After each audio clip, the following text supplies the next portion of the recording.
오늘 말씀 보도록 하겠습니다. 오늘 말씀은 베드로전서입니다. 베드로전서 1장 1절에서 12절 말씀까지 읽을 때 제가 먼저 봉독합니다.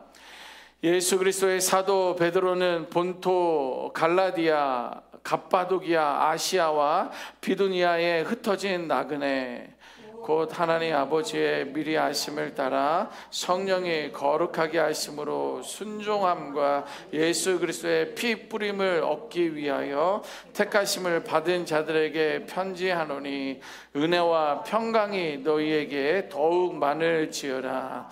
우리 주 예수 그리스도의 아버지 하나님을 찬송하리로다. 그의 많으신 긍휼대로 예수 그리스도를 죽은 자 가운데서 부활하게 하심으로 말미암아 우리를 거듭나게 하사 산 소망이 있게 하시며 썩지 않고 더럽지 않고 쇠하지 아니하는 유업을 있게 하시나니 곧 너희를 위하여 하늘에 간직하신 것이라.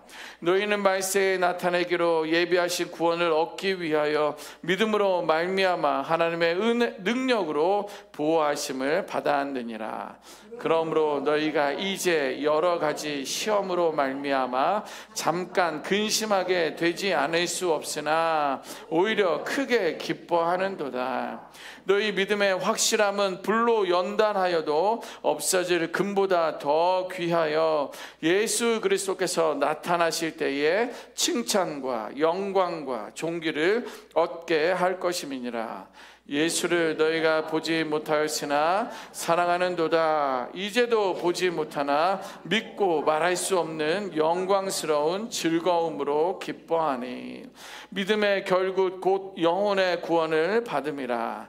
이 구원에 대하여는 너희에게 임할 은혜를 예언하던 선지자들이 연구하고 부지런히 살펴서 자기 속에 계신 그리스도의 영이 그 받으실 고난과 후에 받으실 영광을 미리 증언하여 누구를 또는 어떠한 때를 지시하는지 상고하니라.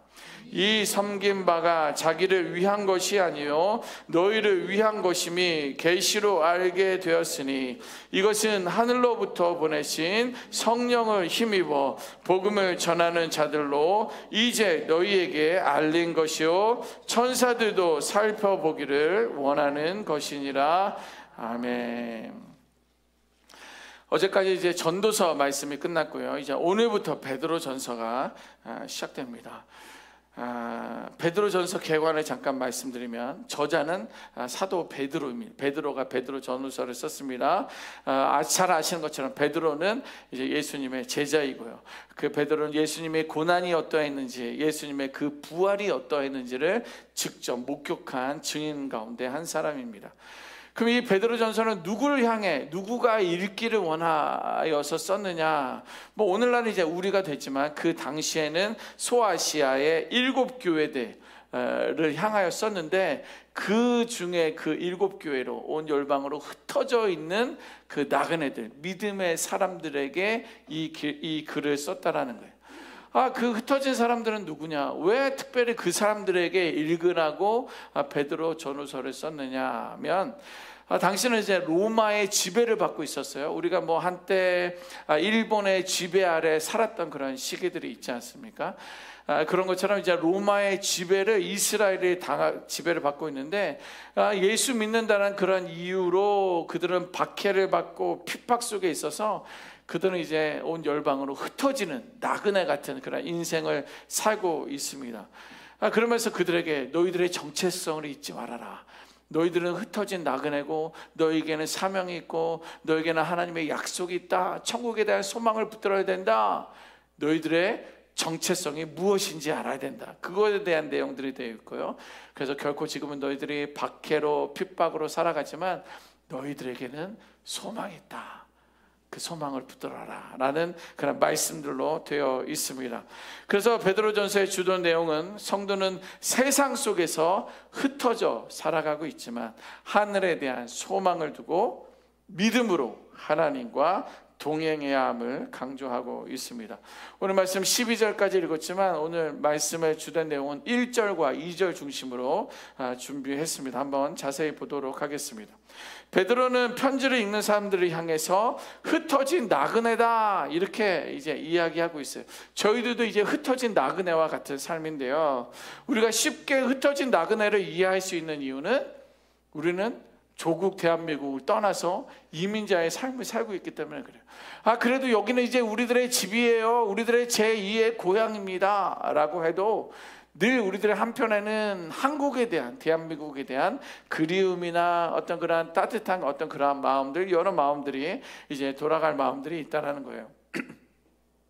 자, 그래서 흩어진 나그네는요, 로마 지배 안에 있지만 자신의 정체성을 잃지 않고 살아가야 되는 성도들에 대해서 흩어진 나그네다 이렇게 표현을 하는 거예요. 자, 그러면 흩어짐은 뭐냐? 흩어짐은 왜 흩어진 거예요? 그것은 고난의 결과예요. 고난의 결과. 고난의 결과라는 뭐냐면 당신은 박해와 핍박이 심했던 그러한 시기 때문에 이때 믿음과 신앙을 지켰다는 이유로 직장에서 쫓겨나게 되고 가정에서 쫓겨나게 되고 지역 사회에서 배척당하거나 떠나야 하는 그런 시간이 있었다는 것입니다. 이런 흩어짐이란 것은 단순히 우연히 일어난 일들이 아니라 하나님의 섭리, 하나님의 계획 속에서 믿음을 연단하게 하기 위한 시간이에요. 또 성도들을 훈련하게 하는 시간이다라는 거예요. 그리고 우리가 분토 친척 아비집, 우리도 대한민국 떠나서 이 이민자의 삶을 살고 있는 우리들은 이 미국 땅에서 믿음이 연단되는 그런 훈련들이 우리에게는 분명히 있었고요. 또 우리들을 훈련하는 그런 시간들이 분명히 있다라는 그러한 과정이다라는 것입니다. 이어서 흩어짐이라는 것은 무엇이냐면 복음을 전파하고 복음의 어떤 수단이 되는 것이 바로 흩어짐이라는 거예요. 아니, 흩어지는 게 왜 그 이유가 되겠느냐라는 것은 뭐냐면 하나님의 계획적인 그러한 섭리 가운데 흩어지게 했다라는 거예요. 이 이야기는 뭐냐입니까? 단순히 우리가 고난이나 불행의 결과로 우리가 집을 떠나고 가정을 떠나고 다른 나라로 간 것이 아니라 하나님의 계획된 은혜의 통로가 흩어진 가운데 있었다라는 거예요. 그래서 성도들은 자신들의 의지와 상관없이 온 열방으로 흩어져 있지만 그 결과로 복음이 새로운 지역과 공동체로 전파되는 그런 통로가 되었다라는 거예요. 우리나라도 어느 지역으로 가게 되면 늘 그 지역에 교회가 없으면 교회를 세우는 것이 우리 조상들이 살아왔었던 삶의 방식입니다. 그런데 이 흩어짐도 마찬가지예요. 내가 의지로 흩어지고 세상으로 나아간 것은 아니지만 결국엔 핍박에 의해서 우리가 온 열방으로 흩어졌지만 복음을 믿고 예수를 믿는 내가 흩어졌을 때에는 그 지역 가운데 복음을 전하는 자로 나를 세워주시고 불러주시고 파송하셨다는 것이 그 흩어짐의 이유와 목적입니다. 마치 바람에 날리는 씨앗과 같은 거예요. 씨는 뭐예요? 바람이 씨앗에 날아가잖아요. 누가 와서 이 나무를 심지 않았는데, 이 꽃을 심지 않았는데 그것이 꽃이 나고 나무가 생겨 자라는 것처럼 믿음의 씨앗도 흩어짐 속에서 열매를 맺는다라는 거예요. 여러분, 흩어짐은요 순수히 고난에 대해서만 이야기하는 것이 아니라 하나님의 큰 계획 안에서 선한 목적을 이루는 과정이 흩어짐 가운데 있다라는 거예요. 그들은 나그네처럼 흩어지면서 복음을 여러 지역으로 전할 수 있는 그런 통로가 되었다라는 것입니다. 자, 그러면서 이어서 등장하는 나그네는 무엇이냐? 나그네에 들어간 여러분들 아는 노래 있습니까? 인생은 나그네길, 어디로 갔다 어디로 왔는지 모르는 이거 누가 이제 오래전에 불렀던 노래가 있는데요. 제대로 신앙을 표현한 거예요. 인생은 나그네인데 이제 나그네라는 그 용어도 성경에 나와 있는 거예요. 이건 뭐예요? 잠시 이 땅에 잠시 머무는 존재라는 거예요. 우리가 살면 80, 90, 100을 살아가는데 이것도 우리들의 모든 삶의 영원이라는 그런 시간 속에서 이것은 잠깐 왔다 가는 나그네라는 거예요. 그래서 단순히 나그네는요 떠돌이 개념이 아니라는 거예요. 우리는 나그네로 이곳에 왔기 때문에 우리가 돌아갈 어디가 있다라는 거예요? 본향이 있다라는 거예요. 우리는 아버지 집으로 돌아간다라는 거예요. 오늘도 예배 드리면 여러분들 어디로 갑니까? 집으로 돌아가요. 그 영원한 우리들의 집은 하나님 나라. 그것이 우리들은 그 소망을 붙들면서 이 땅 가운데 살아가야 된다라는 것을 나그네로 말해주고 있습니다. 그래서 성도는 이 땅에서 뿌리 내리면서 살되 땅에 매이지 않고 살아가야 된다라는 거예요. 내가 집착하고 이것을 위해 애쓰고 열심히 살아가지만 이것 때문에 나의 삶이 좌우되지 않는다라는 것, 이것 때문에 내가 끌려가지 말아야 되는 것을 나그네 인생이라고, 나그네라고 말해주고 있어요. 이 세상에서 안정되고 안전한 것에만 집착하게 되면 나그네에 대한 것들을 우리는 잊어버리게 되어 있어요. 그래서 나그네로서의 삶은 뭐냐면 순종을 말하는 거예요. 하나님에 대한 순종. 그리고 나그네로 살아가면서 거룩함에 대해서 이야기하는 것이고요. 나그네로 살아가면서 우리는 이 땅 가운데 사랑을 실천하며 본향을 향한 신앙의 여정 가운데 있는 것이다 라는 어떤 그런 믿음과 신앙의 이야기를 우리 마음속에 간직하고 있어야 되는 것입니다. 그래서요, 우리는 보이지 않는 세상의 압력과 유혹 속에서도 흔들리지 않는 거예요. 그래 두고 보자. 너는 예수를 안 믿고 그래도 잘 사는 것처럼 보이지만 나는 예수를 믿고 있어. 지금은 너가 더 잘 나가는 것처럼 보이지만 나는 천국에 대한 소망을 가지고 있어. 그래서 세상이 나를 핍박하고 어렵게 하고 압력하고 유혹 속에서도 우리는 흔들리지 않고 하나님께 시선을 두고 그 뜻을 살아가는 그러한 흩어진 나그네처럼 살아갈 수 있는 우리 모두가 되어야 될 줄 믿습니다. 그래서 나그네처럼 살아간다는 것은 뭐냐면 세상의 잣대의 기준이 되는 것이 아니라 우리 안에는 믿음과 소망으로 세상을 살아가는 그런 삶을 의미하는 거예요. 다시 한번, 나그네처럼 살아간다는 것은 세상의 잣대의 기준이 되어 매이지 않는 것뿐만 아니라 우리는 믿음과 소망으로 세상을 살아가는 삶을 나그네처럼 살아간다라고 표현합니다. 그래서 우리들의 정체성은요, 우리 성도들의 정체성은 직장이나 권력이나 성공이 아니라 우리들의 정체성은 하나님 안에 있는 거예요. 하나님 안에 있다는 것은 뭐냐면 세상이 나의 잣대의 평가 기준이 절대 아니라는 거예요. 하나님의 시선과 하나님의 선택에 의해 나를 정의할 수 있어야 된다는 거예요. 이게 무슨 말이냐면, 여러분 직장 안에서, 물론 이 직장은 다 끝났지만 우리의 삶 가운데서 또 그 다음에 권력 가운데, 성공 가운데 재산이나 사회적인 어떤 그런 지위 같은 외적인 요소에 의해서 내 자신을 평가하지 말라는. 저 사람은 나보다 높으니까, 저 사람은 나보다 많이 가졌으니까, 저 사람은 나보다 힘이 많으니까 이것 때문에 그냥 그 사람 앞에서는 주눅 드는 거야. 저 사람 있으면 나는 길을 못 피지. 그래서 뭐 어떻게 해야 될까? 이런 걸로 나 스스로를 판단하지 말라는. 하나님의 시선 속에서, 하나님의 울타리 가운데 내가 어떠한 존재인지를 우리는 당당하게 누릴 수 있어야 된다는 거예요. 그래서 흩어진 나그네로서의 정체성은 뭐냐면 나는 하나님의 자녀라는 거예요.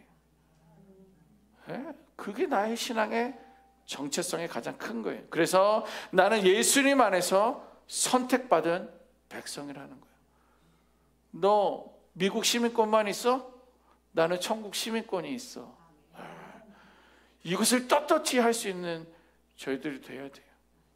지금도 여러 신분 때문에 어려움을 당하고, 또 여러분들 직장 안에서 일터 가운데 막 붙잡혀는 가운데 때문에 불안하고, 거기서 아이스에게 이제 잡히면 이제 나의 인생은, 미국 생활은 끝이다, 이제 죽음이다, 이렇게까지 저도 생각했었던 적이 있습니다. 저도 뭐 합법적으로 와서 공부하면서 합법적으로 변호사 만나서 이렇게 신분을 이렇게 변경하기 위한, 스테러스 변경하기 위한 절차를 밟았었는데, 어느 하나 하루아침에 불법 체류자가 됐었던 적이 있어요. 경찰차만 보면 막 두근거리는 거예요. 신문에 불법 나오면 이게 뭐 나 잡아가나 끝나나. 그럼 뭐 하나님 앞에, 하나님 내 인생 내가 열심히 얼마나 주 앞에 헌신했는지 하나님 아시지 않습니까? 내가 딴 마음 먹은 적 없습니다. 막 이렇게 하나님도 협박했었던 그런 적이 있는데요. 그때 어리석었죠. 믿음이 없었죠. 그러나 나는 하나님의 시민권. 그래, 그때 이제 하나님이 주셨던 마음이 있습니다. 의구야, 너 선교사로 헌신하지 않았나요? 의구야, 너 목사로 헌신하지 않았냐? 예, 맞습니다. 근데 왜 미국에서만 살아야 되냐? 하나님이 이 마음을 주시는데 다음부터는 뭐 상관없는 거예요. 이 모든 게 너무도 아름다워. 종말론적인 마음이 꽉 찬 거예요. 그래, 죽으면 죽으리라. 그래, 가면 가리라. 부르신 곳에 내가 가리라. 그 마음이 있으니까 완전히 담대한 마음, 이게 우리에게 흩어진 나그네로서 맞는 마음은 우리는 예수 안에서 선택된 백성이라는 거예요. 예, 그러한 정체성이 우리에게 있어요. 그리고 우리는 성령 안에서 거룩하게 부르심을 받은 그러한 존재라는 거예요. 그래서 우리들의 삶의 목적은 엉뚱한 곳에 있는 것이 아니라, 썩고 없어지는 곳에 있는 것이 아니라 하나님의 부르심은 분명히 우리에게 있는 거예요. 우리에게 호흡이 있는 것은 우리에게 사명이 있기 때문인데, 복음을 전하는, 하늘의 시민권을 갖지 못한 자들에게 시민권을 얻을 수 있도록 안내하는 역할이 여러분들에게 있다라는 거예요. 예를 들면 이렇습니다. 여러분 다 은퇴하셨잖아요. 거의 은퇴하셨는데 자녀들이 독립 많이 하셨잖아요. 시집장가 가서 손자 손녀들 살면서 잘 살고 있잖아요. 그래서 여러분들은 사회적 역할이 줄어들면서 내 존재는 뭐냐, 뭐 직장 갔다 오면 아빠 그러고 달려왔던 자녀들이 이제는 스스로 알아서 다 결정하고, 아버님 내가 알아서 하겠습니다, 이런 얘기를 들었을 때 여러분들의 존재는 좀 서운하기도 하고 섭섭하기도 하고 어떻게 보면 기특하기도 하고, 그러한 교차된 것들을 아마 경험해 보지 않았습니까? 그런데 그때 흩어진 나그네로서의 삶이라는 건 뭐냐면, 나는 그래도 하나님 안에서의 정체성이 무엇인지 다시 한번 붙드는 거예요. 그래, 육신의 자녀들은 다 독립해서 나가서 나는 아무것처럼 아닌 그러한 존재로 느껴지는 것이 아니라, 하나님의 자녀이고 천국의 백성이고 성령의 인도하심 받는 가운데 살아가는 하늘의 시민권자다라는 그러한 믿음의 확신이, 정체성이 우리 안에 있어야 된다라는 거예요. 결코 서운해하지 말라는 것입니다. 또 신체적으로 약화되고 질병이 계속되면서 약은 늘어만 가고 아픈 곳은 이곳 저곳 가운데 생기면서 자신의 무력한 가운데 그런 시간들을 갖고 있지 않습니까? 내가 원하는 것을 그전에 마음껏 했는데 원하는 대로 못하고 또 무기력해지는 어떤 그런 시간들이 점점 가까워지고 있지 않습니까? 그러면 흩어진 나그네로서의 삶의 모습은 무엇입니까? 하나님에 대한 믿음, 천국에 대한 소망을 붙들 수 있어야 되는 줄 믿습니다. 성경에도 나와 있어요. 내 육신은 계속 쇠약해지나 우리들의 영은 날로 새롭게 된다. 육신도 쇠약해지면서 영혼은 점점 바닥을 치는 그런 게 아니라, 그래, 나이가 드니 육신은 쇠약해지지만 나의 영은 날마다 새롭게 된다라는 그런 믿음의 고백, 그런 믿음을 소유할 수 있는 우리가 되어야 될 줄 믿습니다. 이게 흩어진 나그네로서의 삶의 모습이라는 거예요. 그리고 경제적인 어려움이 계속 있을 수 있고요, 자녀들의 문제가 있을 수 있어요. 40이 되고 50이 돼도 여전히 나의 기도 제목 가운데, 고민 가운데 있는 자녀들이 있을 수 있습니다. 또 이제는 손주들까지 할아버지 할머니를 힘들게 하는 그런 자녀들도 있을 수 있어요. 또 사회 변화에 대해서 걱정할 수 있습니다. 현실적인 압력이 나를 계속 억누를 수 있다는 거예요. 그런데 흩어진 나그네로서의 삶은 무엇이냐면, 그러한 세상의 걱정과 불안을 넘어서 하나님이 주신 그 참된 안식을, 참된 평안을 누릴 수 있는 우리가 되어야 될 줄 믿습니다. 이것만 생각하면 고민이 되고, 이것만 생각하면 정말 걱정이 되고, 이것만 해결되면 좋을 텐데 라고 생각하면서 그냥 이것에만 집착해서 살아가는 것이 아니라, 이것을 객관적인 눈으로 바라보며 하나님이 주신 안식을 누리는 것이 흩어진 나그네로서의 삶이다라는 거예요. 그래서 시간이 흐르며 나이가 들수록 세상의 기준보다 하나님 안에서 나를 바라보는 그런 시각을 바꿔가기 시작하는 거예요. 흩어진 나그네처럼 살아갈 때 삶의 재앙과 어려움 속에서도 참된 평안과 소망을 누리게 될 줄 믿습니다. 그럼 우리들은 어떤 유익이 있을까? 앞에서도 많은 유익들을 말씀드렸는데, 그러면 구체적으로 우리는 어떤 유익이 우리에게 있느냐? 흩어진 나그네로서 우리는 하나님의 사랑 속에 있다라는 거예요. 하나님의 사랑 속에 있다는 것은 뭐냐면, 하나님은 이미 우리를 사랑하신다라는 거예요. 그것이 우리의 가장 큰 이유가 되어야 되는 거예요.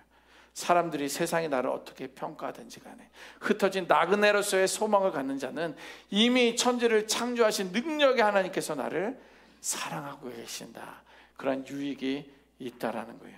그래서 나의 가치와 존재는 세상이 아닌 하나님 안에서 결정된다라는 그런 유익이 있어요. 두 번째는 뭐냐면 예수님 안에서 우리는 보호를 받는다라는 거예요.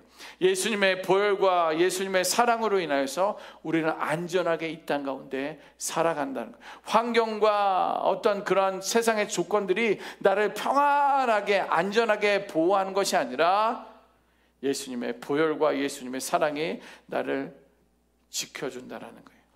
그래서 우리는 예수 안에서 두려움이 없다는 거예요. 예수 안에 참 자유가 있고 평강이 있다라는 그런 유익입니다. 세 번째로 우리는 어떤 유익이 있느냐? 성령님의 인도하심을 받는다라는 거예요. 그 성령님은 예수를 믿는 자들에게만, 흩어진 나그네로서의 삶을 사는 자들에게만 임하는 거예요. 자녀들의 문제, 가족 간의 갈등, 생활의 결정 등을 할 때 혼란스러워도 우리는 기도하며 결정할 때에 성령 안에서 판단할 수 있게 되고 하나님의 뜻에 맞는 그런 길을 갈 수 있다라는 것입니다. 그래서 우리는 더 이상 홀로 세상을 방황하는 것이 아니라 하나님께서 늘 우리와 함께 하시는 줄 믿습니다. 그래서 베드로는요, 고난 가운데 있는 성도들에게 너희가 누구인지 다시 알아라. 흩어진 성도들아, 너희들은 누구인지 정체성을 바로 알고 그렇게 살아가라 말씀해 주고 있는데, 그 동일한 은혜가 오늘 이 아침 가운데 나와 있는 저와 여러분들에게도 동일하게 임해야 될 줄 믿습니다. 우리는 흩어진 나그네예요. 정체성이 무엇인지 바로 알고 그런 은혜 가운데 살아갈 수 있는 우리 모두가 되어야 될 줄 믿습니다. 아멘. 기도하겠습니다. 하나님, 우리 이 땅 가운데 집착하며 최선을 다하여 성심껏